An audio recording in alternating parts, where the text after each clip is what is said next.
ভাইরা আমার, ইস্তেগফার সকল সমস্যার সমাধান। ইস্তেগফারের ভিতরে সবচেয়ে শ্রেষ্ঠ ইস্তেগফার হলো সাইয়্যিদুল ইস্তেগফার। সাইয়্যিদুল ইস্তেগফারটা যদি মুখস্থ না পারেন, অন্তত লিখিত ভার্সনটা পড়েন। সাইয়্যিদুল ইস্তেগফারের যে অর্থ, এটার যে মর্ম, বড় হৃদয়গ্রাহী ভাই, বড় মর্মস্পর্শী। ইমানদার এটার অর্থের দিকে তাকায় যদি পড়ে, তো তার অন্তর না গলে পারে না। যে ব্যক্তি ইস্তেগফারকে আঁকড়ে ধরবে, এটাকে কন্টিনিউয়াসলি করবে, ইস্তেগফার কখনো ছাড়বে না, সবসময় তার মধ্যে ইস্তেগফার অব্যাহত থাকবে, ওই ব্যক্তিকে আল্লাহ রাব্বুল আলামিন বিভিন্ন পেরেশানি থেকে সারপ্রাইজড হওয়ার মতো এমন এমন পথ বের করে দিবে যে সে চিন্তাও করে নাই। তার পেরেশানি থেকে মুক্তির পথ আল্লাহ তাআলা দেখায় দিবেন। ইস্তেগফার কিভাবে করবেন ভাই? ইস্তেগফার এমন একটা আমল, এটা ছাড়া তো আমাদের উপায় নাই ভাই। ইস্তেগফার আমাদের দুনিয়ার পেরেশানি দূর করবে, আখিরাতের পেরেশানি দূর করবে। দুনিয়ার পেরেশানি আমাদের বিপদ আপদ মুসিবত, এগুলো রিজিকের অনটন অভাব এগুলা, আর আখিরাতের পেরেশানি হলো আমাদের পাপ গুনাহ এগুলা। কোরআনে কারিমে আল্লাহ রাব্বুল আলামিন সূরা নূহের মধ্যে আল্লাহ নবী নূহ আলাইহিস সালাম তার সম্পর্কে বলছেন, ফাকুলতু ইস্তাগফিরু রাব্বাকুম ইন্নাহু কানা গাফফারা ইউরসিলিস সামাআ আলাইকুম মিদরারা ওয়া ইউমদিদুকুম বিআমওয়ালিন ওয়া বানিন ওয়া ইয়াজআল লাকুম জান্নাতিন ওয়া ইয়াজআল লাকুম আনহারা। তিনি বলেন, আমি বলেছি আমার জাতিকে তোমরা ইস্তেগফার কাছে ইস্তেগফারটা করতে থাকো। রুটি রুজি নাই, চাকরি নাই, ইনকাম নাই, ব্যবসা খারাপ যাচ্ছে, পেরেশানি হচ্ছে, ইস্তেগফার ধরো। কি হবে? ইন্নাহু কানা গাফফারা। যদি ইস্তেগফার করো, এক নম্বর লাভ হলো আল্লাহ মাফ করে দিবেন গুনাহ। ইউরসিলিস সামাআ আলাইকুম মিদরারা, যাতে ফসল ভালো হয়, রিজিক ভালো হয়, সেই ব্যবস্থা আল্লাহ করবেন। ওয়া ইউমদিদুকুম বিআমওয়ালিন ওয়া বানিন, ছেলে মেয়ে হয় না অথবা ভালো ছেলে মেয়ে নাই, আল্লাহ তাআলা নেক সন্তান দিয়ে তোমাকে শক্তিশালী করবেন, সম্পদ দিয়ে শক্তিশালী করবেন।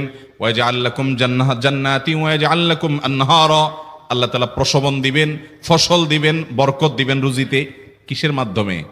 ইস্তেগফার। কিসের মাধ্যমে ভাই? ইস্তেগফার। আহা, ইস্তেগফারের আমল আমাদের দেশে মানুষ আমরা জানি না ভাই। এটাও আরবদেরকে আমি দেখেছি, সারাক্ষণ তারা অবসর সময়গুলোতে ইস্তেগফার করতে থাকে। আস্তাগফিরুল্লাহ ওয়া আতুবু ইলাইহি, আস্তাগফিরুল্লাহ, আস্তাগফিরুল্লাহ। মানে কি? আল্লাহর কাছে আমি ক্ষমা প্রার্থনা করি, আল্লাহর কাছে আমি মাপ চাই, আল্লাহর কাছে আমি তওবা করি, আল্লাহর দিকে আমি ধাবিত হই, আল্লাহর কাছে আমি ফিরে যাই।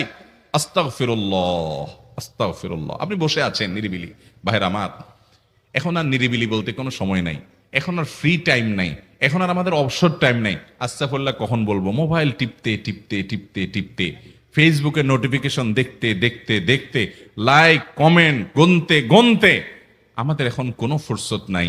বাহিরে তো নাই, টয়লেটে গেলেও তখন আমাদের ব্যস্ততা মোবাইল নিয়ে, ফেসবুক নিয়ে, ঘুমাইতে গেলেও আমাদের ব্যস্ততা। ও ভাই আমার, অথচ আমার হায়াত শেষ হয়ে যাচ্ছে, আমল নামার শূন্য খালি, ফেসবুক টিপাটিপিতে পরিপূর্ণ। আল্লাহর কাছে কি নিয়ে যাবেন? ইস্তেগফার করবেন তো ইনশাআল্লাহ? অবসর সময় ইস্তেগফার করবেন তো ইনশাআল্লাহ? নিরিবিলি আছেন, একাকী আছেন, ইস্তেগফার চালায় দেন। 10 সেকেন্ড টাইম পাইছেন, ইস্তেগফার শুরু করে দেন। ডাক্তারের কাছে গেছেন, ওয়েটিং এ আছেন, বসে আছেন, ইস্তেগফার করতে থাকেন। সিরিয়াল আছেন কোন কাজের, ইস্তেগফার করতে থাকেন। ডিউটিতে যাচ্ছেন, গাড়িতে, বাইসাইকেলে, বাইকে, যে কোনো ভাবে পায়ে হেঁটে ইস্তেগফার করতে থাকেন। যে কোনো অবসরের সময়গুলোকে ইস্তেগফার দিয়ে পরিপূর্ণ করে দেন। ভাইরা আমার, ইস্তেগফার সকল সমস্যার সমাধান। ইস্তেগফারের ভিতরে সবচেয়ে শ্রেষ্ঠ ইস্তেগফার হলো সাইয়্যিদুল ইস্তেগফার। সাইয়্যিদুল ইস্তেগফারটা যদি মুখস্থ না পারেন, অন্তত লিখিত ভার্সনটা পড়েন। সাইয়্যিদুল ইস্তেগফারের যে অর্থ, এটার যে মর্ম, বড় হৃদয়গ্রাহী ভাই, বড় মর্মস্পর্শী। ইমানদার এটার অর্থের দিকে তাকায় যদি পড়ে, তো তার অন্তর না গলে পারে না। আল্লাহুম্মা আনতা রব্বি, হে আল্লাহ আপনি আমার রব, আপনি আমার পালনকর্তা লাগেন। আপনার সাথে আমার এই সম্পর্ক, আমি আপনার গোলাম, আপনি আমার রব, এই সম্পর্কটা আপনার সাথে আছে। আল্লাহুম্মা আনতা রব্বি লা ইলাহা ইল্লা আন্ত, ও আল্লাহ আপনি ছাড়া আমার ইবাদত, আমার গোলামি, আমার দাসত্ব, উপাসনার উপযুক্ত আর কেউ নাই। আল্লাহুম্মা আনতা রব্বি লা ইলাহা ইল্লা আন্ত খালাকতানি, আপনি আমাকে সৃষ্টি করেছেন। ওয়া আনা আবদুক, আল্লাহ আমি আপনার গোলাম। দেখেন কিভাবে আল্লাহর সাথে সম্পর্কটার কথা বলা হচ্ছে মুহাব্বতের সাথে। খালাকতানি ওয়া আনা আবদুক, আল্লাহ আপনি আমাকে সৃষ্টি করেছেন, আর আমি আপনার গোলাম। ওয়া আনা আলা আহদিকা ওয়া ওয়া'দিকা মাস্তাতা'তু। আল্লাহ আপনার সাথে যে অঙ্গীকার করেছিলাম, আলাস্তু বিরব্বিকুম, আপনি জিজ্ঞেস করেছেন আলমে আরওয়াহাতে, আমরা বলেছি বালা, হ্যাঁ আপনি আমার রব। আপনাকে রব হিসাবে স্বীকৃতি দিয়ে আপনার গোলামি করার যে অঙ্গীকার আমরা করেছি, কালিমাতুশ শাহাদা যে আমরা পাঠ করেছি, এই যে আপনার সাথে কৃত অঙ্গীকার, রব হিসাবে স্বীকৃতি দেওয়ার পর, গোলাম হিসাবে মেনে নেওয়ার পর, আমি আপনার যে গোলামি করার কথা ছিল, ওয়ানা আলা আহদিকা ওয়া ওয়া'দিকা মাস্তাতা'তু, যতটুকু পারছি আমি সে ওয়াদার উপরে থাকার চেষ্টা করছি আল্লাহ। ওয়ানা আলা আহদিকা ওয়া ওয়া'দিকা মাস্তাতা'ত। আবুউ লাকা বিনি'মাতিকা আলাই, আল্লাহ আমি স্বীকার করি আপনি আমার প্রতি অনেক নিয়ামত দিয়েছেন, অনেক নিয়ামত দিয়েছেন, এটা আমি স্বীকার করি। ওয়া আবুউ লাকা বিযামবি, আর আমি এও স্বীকার করি যে আল্লাহ অনেক অপরাধ, অনেক পাপ আমার দ্বারা হয়ে গেছে। ফাগফিরলি, অতএব আপনি আমাকে মাফ করে দেন। ফাইন্নাহু লা ইয়াগফিরুয যুনুবা ইল্লা আনতা, কারণ আপনি ছাড়া আর কেউ গুনাহ ক্ষমা করতে পারবে। ভাইরা আমার, অর্থের দিকে লক্ষ্য করে করে, মর্মটা বুঝে বুঝে একটু সাইয়্যিদুল ইস্তিগফার পড়েন। লেখা দেখে দেখে পড়েন, ইউটিউব থেকে দেখে দেখে পড়েন, কিন্তু পড়েন। আল্লাহুম্মা আনতা রাব্বি লা ইলাহা ইল্লা আনত খালাকতানি ওয়া আনা আবদুকা ওয়া আনা আলা আহদিকা ওয়া ওয়া'দিকা মাস্তাতা'তু আউযু বিকা মিন শাররি আবুউ লাকা বিনি'মাতিকা আলাইয়া ওয়া আবুউ লাকা বিযামবি ফাগফিরলি ফাইন্নাহু লা ইয়াগফিরুয যুনুবা ইল্লা আনতা। এটা হলো বড় ইস্তিগফার। এত বড় ইস্তিগফার পড়তে পারেন না, কোনো পেরেশানি নাই, কোনো অসুবিধা নাই। সবচেয়ে ছোট ইস্তিগফার হলো আস্তাগফিরুল্লাহ, আস্তাগফিরুল্লাহ, আস্তাগফিরুল্লাহ। আল্লাহ আপনার কাছে ক্ষমা চাই, কত ভুল হয়ে যায়, কত অন্যায় হয়ে যায়। ভাইরা আমার, এটা হলো রিমুভার। ভুল করে কিছু লিখছেন, রিমুভ করে ফেলছেন, শেষ হয়ে গেছে। আপনি ঘন ঘন ইস্তিগফার পড়তে থাকেন, অগণিত ভুল হয়, অগণিত ত্রুটি হয়, বারবার ইস্তিগফার এগুলোকে সবগুলোকে শেষ করে দেয়। ভাইরা আমার, নিরাপত্তা এনে দেয়। আল্লাহ কোরআনে কারিমে বলেছেন যে আপনার রব আপনার কওমের প্রতি আযাব নাজিল করবেন না যদি আপনি থাকেন। আর যদি তারা ইস্তিগফারে রত রাখে, তাহলে গণ আযাব আল্লাহর পক্ষ থেকে আসবে। অতএব ভাইরা আমার, ইস্তিগফার বেশি বেশি করতে হবে। 6টা আমল, 6টা জিকির, দোয়া হলো শত শত হাজার দোয়া এবং জিকিরের সান্নিধ্যাসের। দ্বিতীয়টা হলো ইস্তিগফার। চেষ্টা করবো না ইনশাআল্লাহ ইস্তিগফার করা, চলতে ফিরতে আস্তাগফিরুল্লাহ ওয়া আতুবু ইলাইহি, অথবা শুধু আস্তাগফিরুল্লাহ। আরেকটা ইস্তিগফার হাদিসে বর্ণিত, আস্তাগফিরুল্লাহাল্লাযী লা ইলাহা ইল্লা হুয়াল হাইয়ুল কাইয়্যুম ওয়া আতুবু ইলাইহি ওয়া লা হাওলা ওয়া লা কুওয়াতা ইল্লা বিল্লাহ। এটাও ইস্তিগফার। তাহলে একটা বড় ইস্তিগফার, একটা মিডিয়াম, একটা ছোট, যার যেটা সুবিধা হয় এটা পড়েন।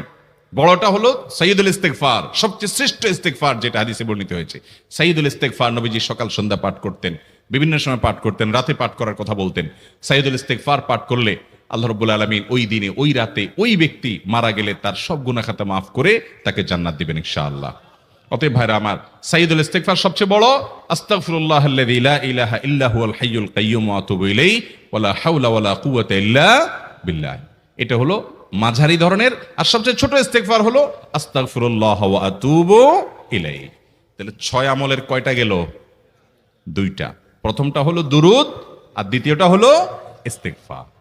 6টা দোয়া এবং জিকির আছে, যেই দোয়া জিকিরগুলো কোরআন হাদিসে বর্ণিত সকল দোয়া জিকিরের খোলাসা, সারমর্ম এবং নির্যাস। এই 6টাকে যদি কোনো মুসলমান নিয়মিত আঁকড়ে ধরে, তাহলে কোরআন এবং হাদিসের যত দোয়া এবং জিকির আছে, কেমন যেন তার নির্যাসটা নিয়মিত সে আমল করলো। বলবো সেগুলা। এই 6টা দোয়া এবং জিকিরের মধ্যে সর্বপ্রথম হলো নবী করিম সাল্লাল্লাহু আলাইহি সাল্লামের প্রতি দুরূদ প্রেরণ করা। নবীজি সাল্লাল্লাহু আলাইহি সাল্লামের প্রতি দুরূদ প্রেরণ করার আমল এরকম আমল, আপনি যদি সারা দিনে শুধুমাত্র নবীজির প্রতি দুরূদ প্রেরণ করার আমলটাই জিকির হিসাবে সবচেয়ে বেশি করেন, দোয়া হিসাবে যদি এটাই আপনি সারাদিন করতে থাকেন, তো আপনার জন্য যথেষ্ট হবে। আল্লাহর কাছে আর কিছু না চাইলেও চলবে, আর কিছু না চাইলেও চলবে। দুরূদ মানে হলো নবীজির জন্য দোয়া করা। ভাই, আল্লাহ তার হাবিবকে রহম করবেন, আপনার আমার দোয়ার দিকে আল্লাহর তাকানোর কোনো ঠেকা আছে? নবীজি কি আমাদের দোয়ার কোনো মুখাপেক্ষী? কিন্তু আমরা তার জন্য দোয়া করলে ওই চান্সে আল্লাহ তাআলা আমাদের প্রতি অনুগ্রহ করবেন। একবার না, আপনি নবীজির প্রতি একবার রহমতের দোয়া করবেন, একবার দুরূদ পাঠ করবেন। মান সাল্লা আলাইয়া মাররাতান সাল্লাল্লাহু আলাইহি আশারা, নবীজি সাল্লাল্লাহু আলাইহি সাল্লাম বলেছেন, একবার আমার জন্য তোমরা দোয়া করলে, আমার প্রতি দুরূদ পাঠ করলে, আল্লাহ তাআলা তোমাদের জীবনে 10 বার 10 জায়গায় 10 টাইমস তোমাদের উপর আল্লাহ তাআলা অনুগ্রহ করবেন। আপনি টেরও পাবেন না কত জায়গায় আল্লাহ অনুগ্রহ করেছেন। আল্লাহ বাঁচাই দিয়েছেন, একটুর জন্য শেষ হয়ে যান নাই। ওই যে দুরূদ পড়ছেন, আল্লাহ তাআলা রক্ষা করছে, আপনি খবরও নাই। আল্লাহ তাআলা আপনার প্রতি বিশাল একটা দান করছে, আপনি লক্ষ্য করেন নাই। ওই যে দুরূদ পড়ছেন একবার, 10 বার রহমত হবে। এভাবে যত দুরূদ পড়বে সে তত রহমত এবং অনুগ্রহ পাবে। এক সাহাবী বলেছেন, ইয়া রাসূলুল্লাহ, আমি আমার দোয়ার কত অংশ আপনার জন্য রিজার্ভ রাখবো? আমি তো আল্লাহর কাছে অনেক কিছু চাইবো, অনেক কিছু নিবেদন করব, আপনার জন্য যেন আল্লাহ রহমত নাজিল করে, এটাই হলো দুরূদ। এই দুরূদটা আমি কি পরিমাণ রাখবো? 4 ভাগের 1 ভাগ, 3 ভাগের 1 ভাগ, অর্ধেক? এরপরে সাহাবী বলছেন, আসলে যদি সবগুলোই করি, উনি এক একটা পার্সেন্টেজ বলছেন, আর নবী করিম সাল্লাল্লাহু আলাইহি সাল্লাম বলছেন যে, তাকে বুঝাচ্ছেন যে আরো বেশি করতে পারলে ভালো হয়। তো সাহাবী বাড়াইতে বাড়াইতে শেষ পর্যন্ত বলেন যে, আমার দোয়া যদি সবগুলো আপনার জন্য করি, আমি যদি আর কোনো দোয়া না করি, শুধু আপনার জন্যই দোয়া করি, নবী করিম সাল্লাল্লাহু আলাইহি সাল্লাম তাকে সুসংবাদ দিলেন যে, তাহলে তোমার আর কোনো সমস্যা থাকবে না, সব সমস্যা দূর হয়ে যাবে, তোমার কোনো পেরেশানি থাকবে না। ভাইরা আমার, দুরূদের আমল এমন একটা আমল যে আপনার জীবনে কোনো বিপদ, কোনো মুসিবত, কোনো পেরেশানি, কোনো সমস্যা দেখা দিয়েছে, আপনি যদি দুরূদ পড়তে থাকেন, কোনো কিছু মনে আসছে না, অনেক সময় ছাত্র জিজ্ঞেস করে, ভাই পরীক্ষার হলে পড়া ভুলে গেছি, কি করব? আমি কি, দুরূদ পড়া শুরু করেন। আরবদেরকে দেখা যায় কোনো কিছু ভুলে গেলে তারা বলে আল্লাহুম্মা সাল্লি আলা মুহাম্মদ, আল্লাহুম্মা সাল্লি আলা মুহাম্মদ, এটা শুরু করে তারা। কারণ নবী করিম সাল্লাল্লাহু আলাইহি সাল্লাম এর হাদিস থেকে স্পষ্টভাবে, একটি নয় বহু হাদিস থেকে প্রমাণিত, যে ব্যক্তি দুরূদটা নিয়মিত পাঠ করবে, সালাত আলা নবীটাকে যে ব্যক্তি আঁকড়ে ধরবে, সব সময় তার মুখ থেকে সালাত সালাত সালাম চলতে থাকে, এই ব্যক্তির সকল গুনাহ আল্লাহ মাফ করে দিবেন, সকল পেরেশানি আল্লাহ তাআলা মুক্ত করে দিবেন। ভাইরা আমার, দুরূদের আমলটা এত গুরুত্বপূর্ণ আমল, এটা আমরা করি এখন। অনেকে আছেন যে আনুষ্ঠানিকতা যখন থাকে দুরূদের, মিলাদের, তখন একটু সালাত আলা নবী যেভাবে করেন। আর বাকি অনেকে আছেন যেগুলো করারও কোনো খোঁজ খবর নাই। দুরূদ বেশি বেশি করে পাঠ করবো তো ইনশাআল্লাহ। সবচেয়ে শ্রেষ্ঠ দুরূদ, সবচেয়ে উত্তম দুরূদ হলো দুরূদ ইব্রাহিম, যেটা নামাজে পড়েন। আর সবচেয়ে সংক্ষিপ্ত দুরূদ হলো সাল্লাল্লাহু আলাইহি ওয়াসাল্লাম। এছাড়া নবীজির প্রতি দোয়ামূলক যে কোনো দুরূদই আল্লাহর কাছে গ্রহণযোগ্য হতে পারে, যদি দুরূদের অর্থের মধ্যে, কথা বলার মধ্যে খারাপ কিছু না থাকে। দুরূদের নামে অনেকগুলো দুরূদ প্রচলিত আছে বিভিন্ন বই পুস্তকে, অমুক দুরূদ পড়লে অমুক এত নেকি হয়, বা অমুক দুরূদ পড়লে এতবার পড়লে ওই বিপদ দূর হয়। এগুলো কোনো হাদিস নির্দেশিত না, এগুলো হয়তো কারো তাজরিবা, অভিজ্ঞতা নির্ভর। কিন্তু হাদিস নির্দেশিত দুরূদ হলো দুরূদ ইব্রাহিম, আর সবচেয়ে সংক্ষিপ্ত দুরূদ হলো সাল্লাল্লাহু আলাইহি সাল্লাম। অর্থের ভিতরে যদি খারাপ কিছু, শিরকের কিছু না থাকে, নবীকে আবার আল্লাহর পর্যায়ে পৌঁছানোর মতো গোমরাহি যদি না থাকে দুরূদের অর্থের মধ্যে, তাহলে যে কোনো দুরূদই আপনি আল্লাহর কাছে পেশ করতে পারেন। তাহলে 6টা দোয়া হলো কোরআন হাদিসের শত শত সহস্র দোয়ার নির্যাস এবং খোলাসা। তার 1 নম্বর হলো দুরূদের আমল। করবো না বেশি বেশি ইনশাআল্লাহ? আমার জীবনে বহুবার এমন হয়েছে, বহুবার এমন বিপদ যে দেয়ালে পিঠ ঠেকে গেছে, এখান থেকে উদ্ধারের কোনো পথ আর চোখের সামনে দেখা যাচ্ছে না।